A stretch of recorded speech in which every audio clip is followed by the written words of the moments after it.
اچھا سر، اس پورے واقع جنرل فیض حمید کے بعد اوروں کی بھی باری آ سکتی ہے، کیونکہ اس کڑے احتساب کے عمل میں ہو سکتا ہے کہ قمر جاوید باجوہ صاحب کا بھی نام آئے، ان کے نام پہ بڑے اعتراض ہوتے ہیں، دو حکومتیں گرانے کا الزام ہے۔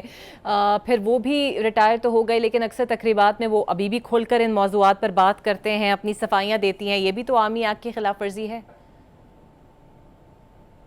میرے خیال میں جنرل باجوہ نے ریٹائرمنٹ کے بعد کافی احتیاط کا مظاہرہ کیا جب ان سے منسوب ایک صحافی نے ایک انٹرویو کر ڈالا، تو نہ صرف یہ کہ انہوں نے اس کی تردید کی بلکہ انہوں نے یہ اعلان بھی کیا تھا کہ وہ عدالت میں ان کے خلاف کارروائی کریں گے، شاید کوئی نوٹس وغیرہ بھی سرو کیے گئے تھے۔ تو بڑی حد تک انہوں نے احتیاط کا مظاہرہ کیا ہے، اور اگر آپ کا اشارہ حفیظ اللہ نیازی صاحب کے ساتھ جو گفتگو ہے اس کا ہے، تو وہ بھی بہت ہی چند فکروں تک محدود تھی، اور انہوں نے کہا تھا کہ جی مجھے اجازت نہیں ہے کہ میں کسی طور پہ بھی اسی حوالے سے بات کر سکوں۔ بہت سارے صحافیوں نے کوشش بھی کی ہے ان سے رابطہ کرنے کی بہت سارے امور پر، تو ان کا جواب یہی رہا ہے کہ جو پابندی میرے ادارے کی طرف سے ہے اور ملکی قانون کے تحت ہے کہ 2 سال تک ان کو خاموش رہنا ہے اور کسی قسم کی کوئی پبلک بیان بازی نہیں کرنی، تو وہ بڑی حد تک اس پر کاربند رہے ہیں۔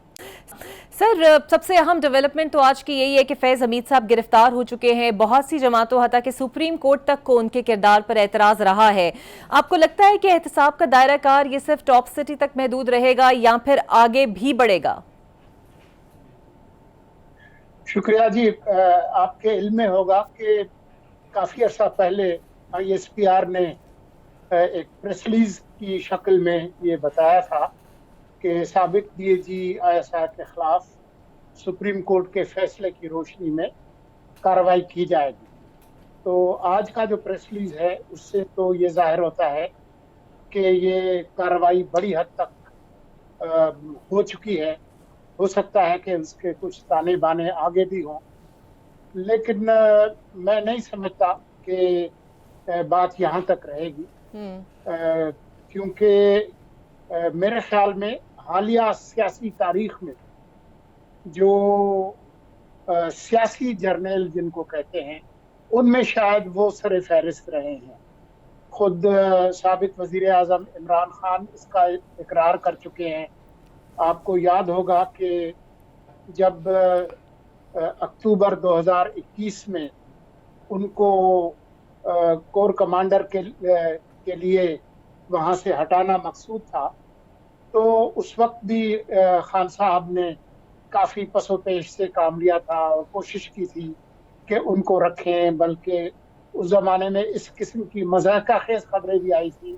کہ اچھا اگر ان کے لیے کور کو ہیڈ کرنا ضروری ہے تو ہم آئی ایس آئی کو ایک کور ڈکلیئر کر دیتے ہیں، جو کہ بہرحال نہیں ہوا۔ تو میں سمجھتا ہوں کہ یہ بات یہاں پر رکنے والی نہیں ہے، اور یہ بات آپ کے سامنے ہے کہ 9 مئی کے بعد لاہور کے کور کمانڈر کو سبکدوش کیا گیا۔ ابھی پچھلے ہی دنوں آپ کو یاد ہوگا کہ جو منگلا کے کور کمانڈر تھے ان کو ہٹایا گیا۔ 9 مئی کے ہی واقعات میں آپ کے علم میں ہے کہ کئی میجر جنرلز بریگیڈیئرز کو ہٹایا گیا۔ تو میں سمجھتا ہوں کہ 9 مئی 2023 کے بعد جتنے بڑے پیمانے پہ سرونگ اور ریٹائرڈ فوجی افسروں کے خلاف کارروائی ہوئی ہے، شاید حالیہ سیاسی تاریخ میں اس کی نظیر نہیں ہے۔